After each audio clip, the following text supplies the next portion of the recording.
The wind that swept across the Mongolian steppe carried more than dust. It carried a whisper, one that foretold the coming of a storm that would devour empires, erase cities, and turn civilizations into ash. Before the world learned to fear the name Genghis Khan, he was merely a man forged in hunger, betrayal, and endless war. From the frozen plains to the unforgiving mountains, the Mongols were tempered by the cruelty of nature itself. And when that cruelty found human form, it became unstoppable. The story begins not in triumph but in survival. Temujin, the boy who would become Khan, was abandoned by his own tribe, hunted like prey through the wastelands. He saw his father poisoned, his family enslaved, and his mother forced to scavenge for roots to keep her children alive. That kind of suffering doesn't create mercy. It creates monsters carved from grief and rage. Every betrayal etched another scar into his soul, and every scar became a lesson. Trust no one. Conquer everything. By the time Temujin united the tribes under the black banner of the wolf, his heart had already turned to iron. He demanded loyalty, not through promises, but through fear and blood. To defy him was to invite annihilation. To serve him was to live another day. The clans that resisted were burned, their leaders boiled alive, their children taken as slaves. The world beyond the steppe had never seen discipline married so perfectly to savagery. And yet, to the Mongols, this was not cruelty. It was order. They saw themselves as instruments of fate, chosen to cleanse a decadent world rotting in its own arrogance.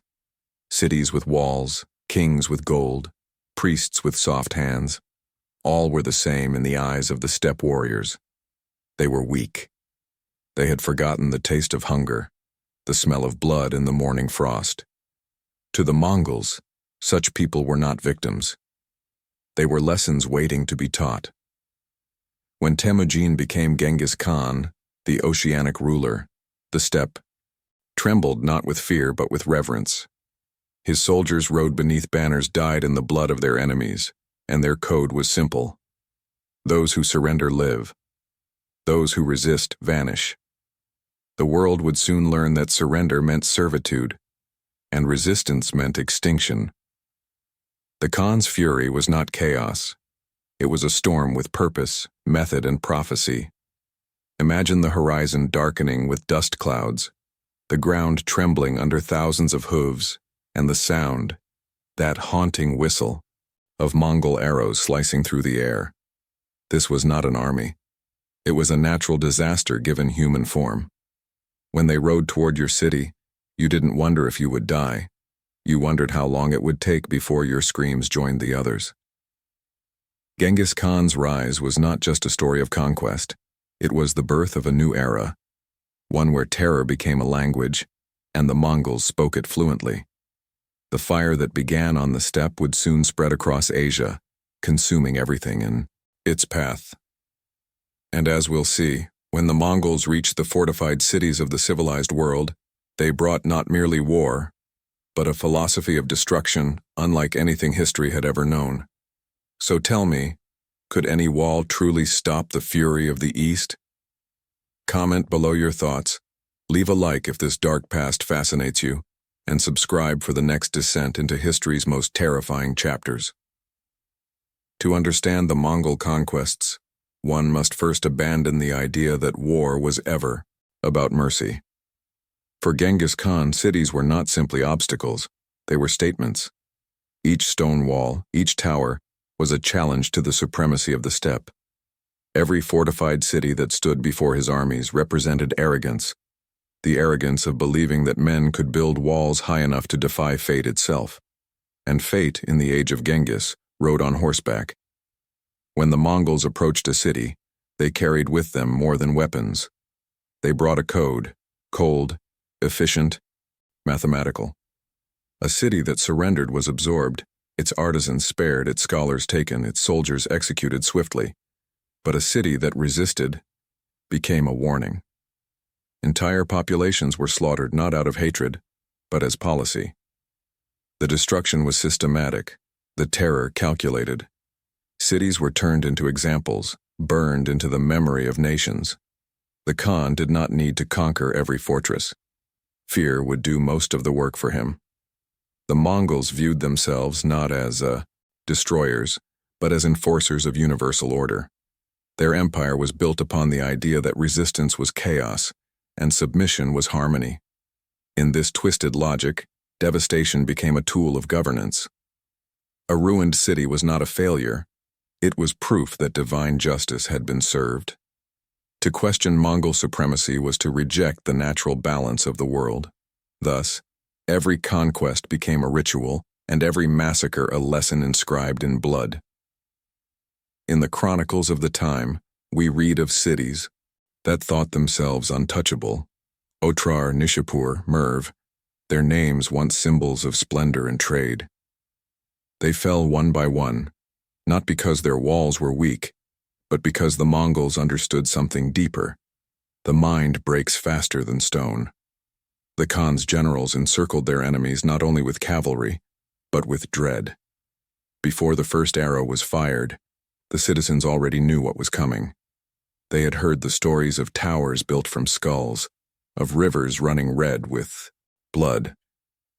And when the gates finally fell, those stories were no longer tales. They became reality. The efficiency of Mongol conquest lay not in the sword, but in the spectacle. Each razed city sent a message to the next. Those who surrendered early often found their people spared, though never truly free. Their craftsmen were taken east, their wealth absorbed into the growing empire. But their dignity, that was stripped away. Their walls, once symbols of pride, became trophies of Mongol dominance. To the Khan, a city's beauty meant nothing. What mattered was its obedience. It is easy, centuries later, to call this barbarism. Yet in the logic of empire, it was genius. Genghis Khan understood human nature better than his enemies did. He knew that terror travels faster than armies, and memory lasts longer than monuments. Every city that fell made the next one easier to take. By turning conquest into theater, he made fear his most reliable ally.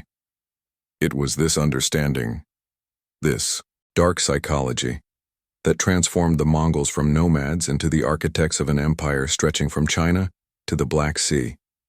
And still, behind every act of brutality, there was order.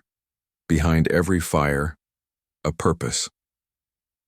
The Khan's world was built upon ruin, but within that ruin he built something that would outlive him. Obedience born of horror. The cities became not just conquests, but instruments, silent witnesses to the rule of fear. The Mongols did not simply wage war, they performed it.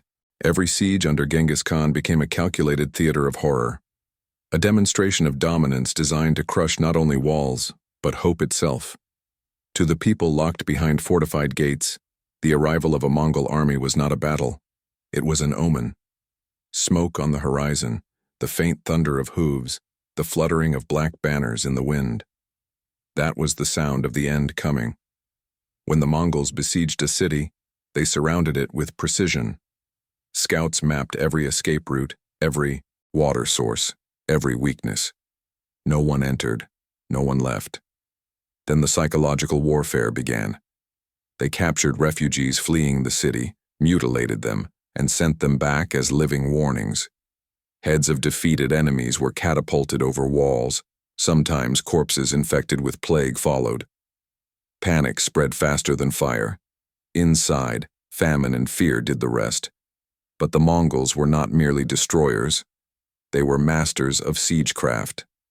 From the Chinese and Persians, they had learned the art of engineering death. Siege towers taller than walls, battering rams plated with iron, and massive trebuchets capable of hurling stones the weight of oxen, all became part of their arsenal. They built these machines with terrifying speed, using enslaved captives from previous cities. The message was unmistakable. Even your own people will help tear your city down. For days or weeks, the air would fill with the sound of drums and screams. The defenders fought desperately, but the Mongols were relentless. They worked in shifts, attacking through night and day. Fire arrows turned the sky into a burning canopy. Smoke and ash rained upon the dying. The Khan's generals watched calmly, measuring the collapse of morale like a mathematician watching the fall of numbers. To them, every crack in a wall, every scream from within was progress. When the gates finally broke, the massacre began. Not in chaos, but in ritual. The Mongols entered methodically, slaughtering soldiers first, then the men, then the rest. Entire populations were exterminated as examples. Sometimes they spared a handful of survivors to spread the tale. These survivors became the empire's most effective messengers, their trembling voices carrying terror across continents. It was said that cities surrendered at the mere mention of a Mongol vanguard, the memory of previous sieges too vivid to ignore. Yet, amid the ruin, there was an eerie discipline. The Mongols looted efficiently, organized the slaves, divided the spoils, and moved on. They left behind not chaos but silence, a silence so complete it felt unnatural. Travelers would later pass through these places and find nothing but bones, the remnants of civilization arranged in neat, deliberate patterns. The siege was not just a victory, it was a message carved into the earth. In this darkness lay the true genius of Mongol warfare. They did not seek to fight 1,000 battles. They sought to end resistance before it began. By turning every siege into a spectacle of terror, they rewrote the rules of war. The enemy's heart was the true fortress to conquer, and the Mongols learned how to breach it without mercy. In the annals of destruction, few names echo with the same dread as Khwarezm. Once a thriving empire of merchants, scholars, and towering cities, it stood like a jewel on the Silk Road, glittering, proud, and unaware that its brilliance had already caught the eye of a predator. Genghis Khan did not stumble upon Khwarezm by chance. He came with purpose and vengeance. The story began with trade. The Khan sent envoys and merchants bearing gifts, gold, and promises of friendship to the Shah of Khwarezm. It was diplomacy, or at least the illusion of it. But arrogance poisoned the Shah's judgment. He saw in these foreign riders not ambassadors but spies, and in a moment of fatal pride, he ordered them seized. The Khan's men were mutilated, their leader beheaded, his head sent back as a warning. What followed was not war. It was retribution, methodical, merciless, and absolute. When the Mongol army descended upon Khwarezm in 1219, it was not just to conquer, but to erase. The Shah's realm was vast, but his armies scattered and undisciplined. The Mongols, in contrast, moved like one body, silent, swift, and deliberate. They did not march blindly toward the capital. They divided, encircled, and strangled the empire from its edges inward. One by one the cities fell. Bukhara, Samarkand, Urgench, each a masterpiece. Of civilization, each turned into a graveyard. At Bukhara, the Khan himself entered the city's grand mosque. He ascended the pulpit, gazed upon the trembling congregation, and declared, "If you had not committed great sins, God would not have sent a punishment like me upon you." The words were not shouted. They were spoken with cold certainty. Then the city burned. The Mongols looted everything of value: books, gold, lives. They enslaved craftsmen, executed soldiers, and reduced entire districts to rubble. Women were taken as trophies. Children were thrown into the flames. The air reeked of smoke and blood.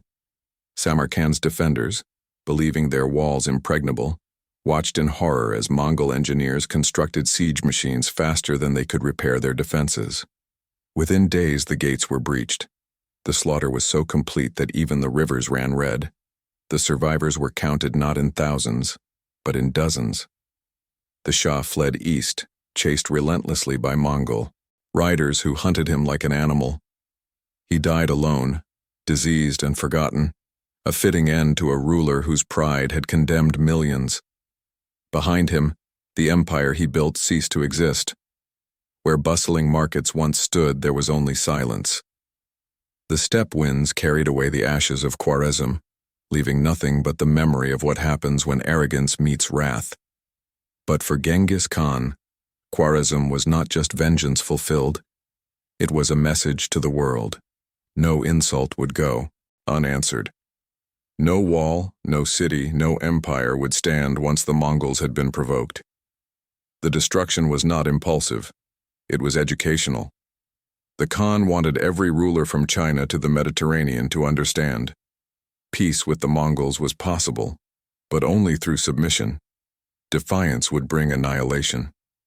The fall of Khwarezm marked a turning point, the moment when the world realized the Mongols were not merely conquerors, but executioners of destiny. Cities trembled at the mere whisper of their approach. And in the ruins of Khwarezm, among the bones and ashes, a new truth was born. That no empire, no matter how magnificent, was immune to the fury of the East. Tell me in the comments, could you have surrendered, knowing what surrender meant? Or would you have fought knowing what was coming? To call the Mongols mere warriors is to underestimate the machine they built from chaos. They were not only horsemen, they were engineers of annihilation. The world had never witnessed a force that could move with such speed, strike with such precision, and vanish like smoke before dawn. Genghis Khan did not simply conquer through courage, he conquered through design. Every Mongol campaign began with intelligence. Scouts roamed months ahead of the main force, mapping rivers, measuring walls, studying the layout of cities. They spoke every dialect, disguised themselves as merchants, and knew more about their enemies than their enemies knew of themselves. When the army arrived, it did not come blindly. It came with a blueprint of death. The Mongols' mobility was unmatched.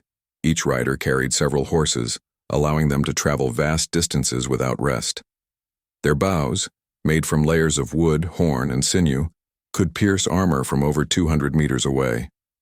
The sky would darken with arrows long before the enemy saw a face. Their tactics were a symphony of deception. Feigned retreats lured armies into ambushes.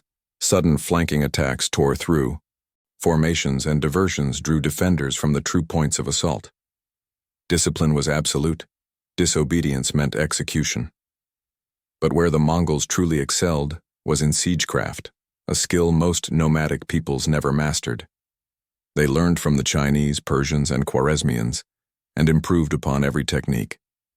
They built trebuchets capable of hurling stones that could shatter fortress gates, siege towers taller than city walls, and rams reinforced with iron plates that thundered, like beasts of war. Entire cities were dismantled just to provide timber for these engines, and when material ran short, they used human shields, captives forced to push siege towers under the hail of their own defenders' arrows. They also wielded terror as a weapon of engineering. The Mongols didn't only build machines of destruction, they built scenes. Decapitated heads were stacked into pyramids. Prisoners were executed en masse in front of still-living captives. Corpses were catapulted into besieged cities to spread disease. These were not acts of mindless cruelty.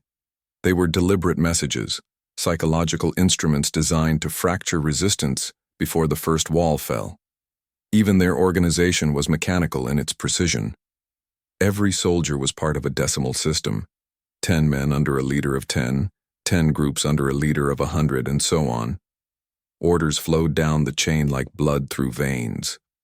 The Khan's generals could command vast armies as if they were a single organism, every movement pre-planned, every maneuver rehearsed. This unity made the Mongols unstoppable and terrifyingly efficient. In many ways, the Mongol army was the first modern war machine, a fusion of logistics, intelligence, and terror.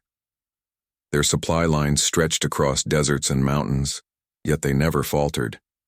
They used smoke signals, drums, and mounted couriers to coordinate attacks hundreds of miles apart. It was as if the steppe itself had come alive, moving, breathing, killing in perfect rhythm. Yet behind this ruthless efficiency was a dark brilliance. Genghis Khan's true weapon was not the bow or the blade. It was the idea that resistance was futile. He engineered not just destruction, but despair. His armies left survivors on purpose to carry tales of horror to the next city. By the time the Mongols arrived at the gates, defenders often laid down their weapons without a fight. The Mongols transformed war into an art, cold, calculated, and industrial. Every move served a purpose, every death a demonstration. Their enemies fought with courage, the Mongols fought with mathematics. And in that brutal equation, there was only one constant. The world would burn, and the ashes would belong to them. To those who faced the Mongols, surrender seemed like a doorway to mercy. It wasn't. It was simply another step on the long path of humiliation and death. Genghis Khan understood human nature too well. He knew that hope could be weaponized. A city that surrendered believed it had saved itself. But in truth, it had only delayed its destruction. When a city opened its gates, the Khan's envoys would ride in first, calm, composed, promising protection in exchange for submission. The inhabitants bowed, offered tribute, and swore loyalty. For a moment, peace seemed possible. But peace under the Mongols was a fragile illusion. Those who hesitated to obey, those who hid wealth or lied about numbers, were executed immediately. The Khan's orders were absolute. Lie once and your city dies. The Mongols' method of dealing with surrendering populations was deliberate, psychological. The elite, artisans, scholars, engineers, were separated and transported eastward to serve the empire. The rest were stripped of freedom, property, and dignity. Men were pressed into labor battalions, women distributed among the soldiers, children sold or taken. The city itself became an offering, its temples looted, its archives burned, its banners replaced by the black wolf of the steppe. Life continued, but as a shadow of its former self. Yet those who resisted, even after surrender, suffered worse. In Bukhara, the Khan's mercy lasted a single day before the slaughter began. In Nishapur, when a Mongol commander was killed by a stray arrow, Genghis's daughter-in-law demanded revenge so absolute that no living thing remained. The Mongols massacred every man, woman, and child, over 100,000 souls, and piled their skulls into towers. The city was then leveled to the ground, erased from maps and memory alike. Surrender had another cruel purpose: to expose the defiant. After taking a city, the Mongols forced its survivors to identify those who had resisted them. Betrayal became the currency of survival. Neighbors denounced neighbors. Priests betrayed their own congregations, and the Mongols watched, amused, as loyalty crumbled from within. When the purges were done, the informants were killed too, for the Khan trusted no one who could betray. This was how the Mongols maintained order across their empire, through fear, purity of command, and a system where death was both punishment and spectacle. Those who surrendered early were turned into examples of mercy. Those who fought back were erased from existence. Either way, the lesson was the same. The world belonged to the Khan, and mercy existed only at his convenience. There was a cold intelligence behind every act of cruelty. The Khan's scribes recorded each campaign in detail: how many died, how many cities fell, how long resistance lasted. These numbers were not just records, they were propaganda. Each new conquest was a message to the next. We know what you will do before you do it. Choose wisely. For centuries afterward, travelers on the Silk Road would pass the ruins of these cities, empty shells haunted by the ghosts of their own defiance. The winds whispered through broken walls, carrying echoes of screams long faded. And those who listened too closely swore they could still hear the sound of hooves, approaching, relentless, eternal. The names Samarkand and Bukhara once shimmered like jewels in the desert, centers of trade, learning, and divine architecture. Their walls gleamed under the Central Asian sun, their mosques echoed with the prayers of scholars, poets, and merchants. But in the early 13th century, those same walls became tombstones. When the Mongols came, they didn't bring conquest. They brought judgment. Gediyao, invasion of Khwarezm, had already begun, But Bukhara was to be the first great example, the warning that no city, no matter how holy or beautiful, could withstand the wrath of Genghis Khan. The Mongols approached like a storm, dust rising, hooves pounding, banners fluttering black against a burning sky. Panic spread faster than the news. Refugees flooded the gates, begging for entry, only to be refused by guards who would soon share their fate. When Bukhara fell, it wasn't through brute force. Alone, the defenders broke from within. Traitors opened the gates hoping for mercy. They found none. The Mongols poured in, their horses trampling over the bodies of those who prayed for deliverance. The city's wealth was stripped bare within hours. Gold, silks, and manuscripts loaded onto wagons bound for the steppe. The mosques became stables. The scholars who once lectured in them were executed in the courtyards where they had once preached. The Khan entered the city himself, mounted and silent. In the Grand Mosque, he dismounted only long enough to gaze at the trembling assembly. Then, in a voice calm as the desert wind, he declared that he was the punishment of God, a divine instrument sent to cleanse the world of corruption. His soldiers took the statement literally. They went from house to house, sparing no one. The streets filled with smoke and blood. The air carried the cries of the dying long into the night. Samarkand's fate was worse. The city's garrison fought bravely, but resistance only deepened the Mongols' fury. Siege engines tore through the walls, and when the final breach came, the massacre that followed turned day into nightmare. Men were executed in groups, women and children enslaved. The city itself set ablaze. The Khan's banners rose over the ruins in black silhouettes against an inferno. The survivors were chained and forced to bury the dead, their tears mixing with the ashes of their families. Historians would later call these conquests victories. But there was no victory here, only obliteration. What had once been the heart of Islamic civilization became a wasteland of corpses and smoke. The Mongols didn't just destroy cities, they erased identities. Libraries that had held centuries of knowledge burned for days, and the rivers that once sustained life ran red and thick with blood.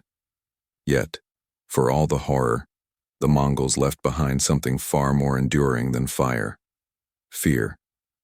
The story of Samarkand and Bukhara spread like a plague, carried by trembling survivors who had seen the face of apocalypse and lived to speak of it. Their words did what armies could not. They broke empires before a single arrow was loosed. The Mongols understood this perfectly. Every scream, every torch, every pile of skulls was part of a larger design, a message carved into history itself. The world would remember what happened here, and that memory would serve the Khan long after his armies had passed. And you, if you had stood behind those walls knowing what was coming, would you have fought? Or simply opened the gates and prayed that death came quickly? Tell me in the comments. The destruction of Khwarazm, Bukhara, and Samarkand did not stay confined to the deserts of Central Asia. The wind carried the Mongols' legend farther than their horses ever rode. Merchants whispered their tales along the Silk Road, soldiers repeated them at campfires, and kings trembled in palaces thousands of miles away. What began as conquest soon became contagion, a plague of fear that spread across continents. In Persia, the ruins still smoked when rumors reached the west. They said the Mongols had rivers of molten gold, that they rode beasts larger than elephants, that their arrows fell like rain. Exaggeration became truth because truth itself was too horrific to believe. By the time the first Mongol scouts appeared at New Horizons, terror had already arrived before them. Armies broke ranks, cities surrendered unopened, entire kingdoms sent tribute just to delay the inevitable. Fear was the Mongols' most efficient emissary. Europe, too, began to stir with dread. To the Crusaders in the Holy Land, the Mongols were an enigma, half demon, half man. Some believed they were the lost tribes of Israel returning for divine vengeance. Others whispered that they were the horsemen of revelation. Priests preached repentance, and peasants lit candles to ward off the coming storm. But prayers could not stop what was already moving. The Mongol Empire was no longer a nation. It was a phenomenon. In China, the echoes of terror took on a different tone. Cities that had once resisted now welcomed the Mongols with trembling submission.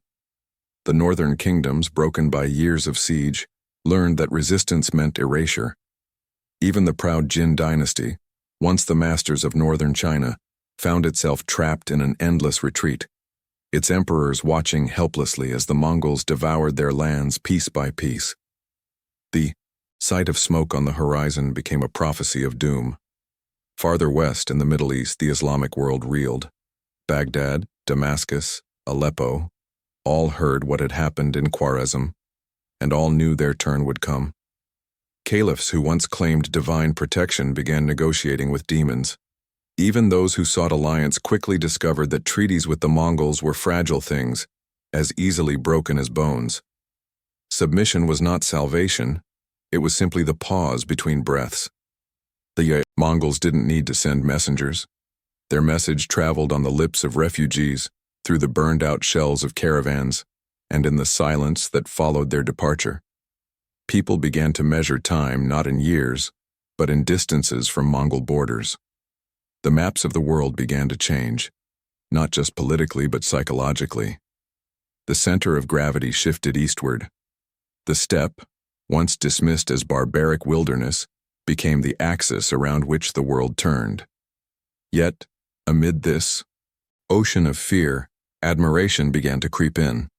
Some rulers looked at the Mongols and saw not monsters but masters.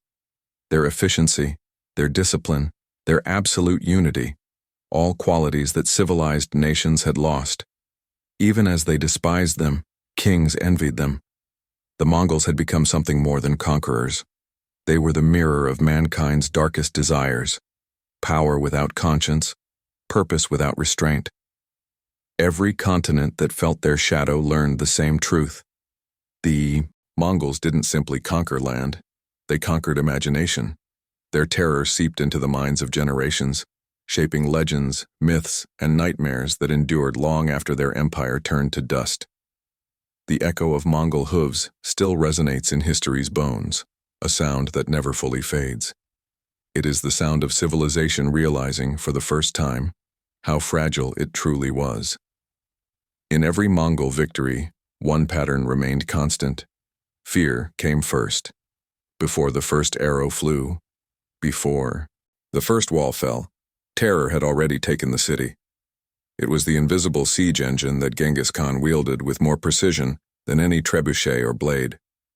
He understood something his enemies did not, that the mind, once broken, makes the body irrelevant. To the Mongols, fear was not a byproduct of war. It was the war itself. They cultivated it carefully, like a crop.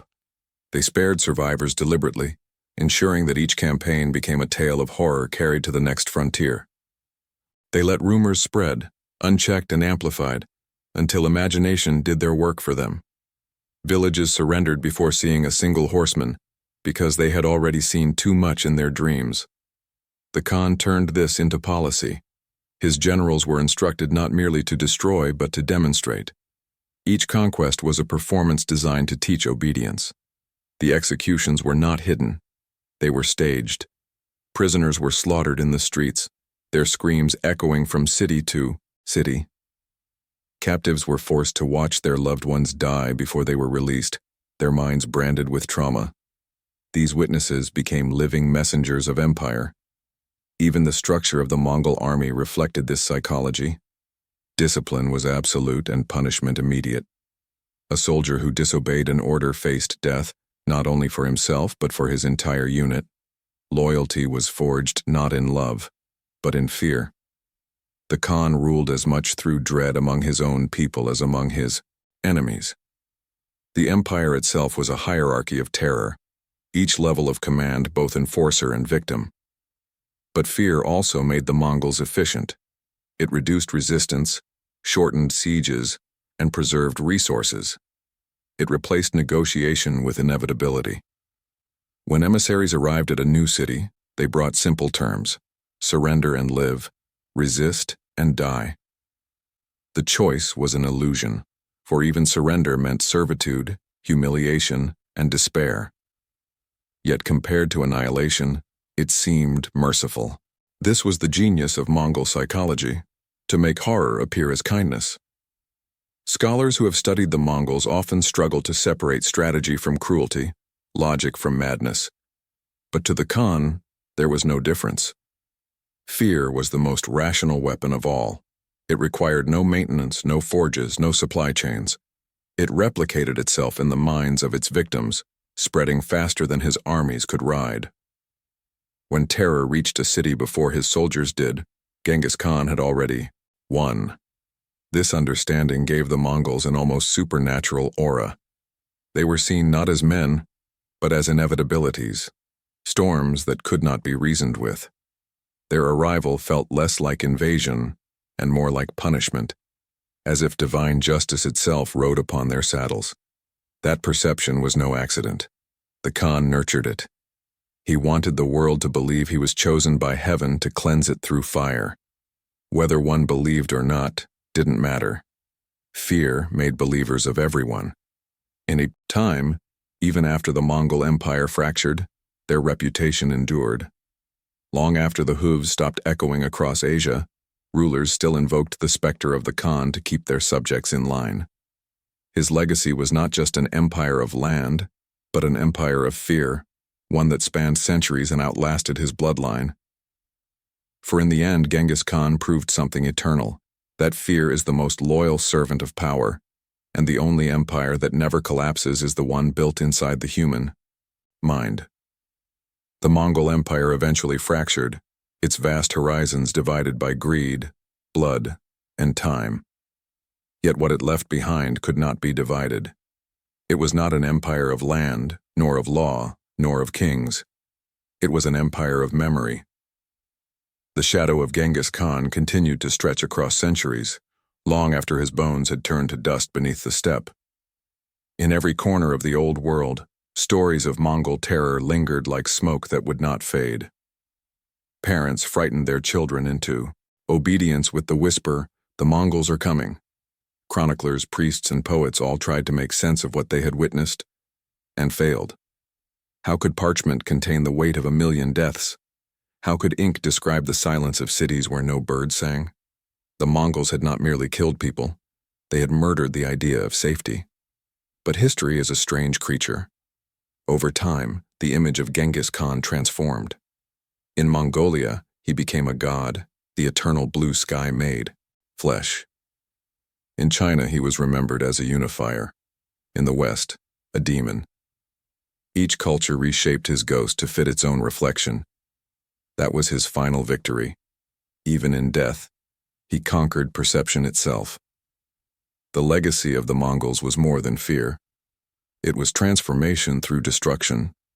Their conquests redrew maps, shattered dynasties, and reshaped trade routes that would define global civilization for centuries.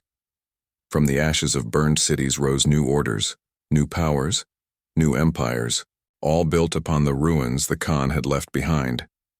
In their wake came cultural exchange, new technologies, and the merging of East and West. Progress born from carnage. Yet beneath this narrative of rebirth, the darkness remained. The Mongols taught the world that terror could be efficient, that the mind could be weaponized as easily as the sword. Rulers across continents learned from them. Empires from Europe to Asia studied their methods, their propaganda, their brutal simplicity, and imitated it.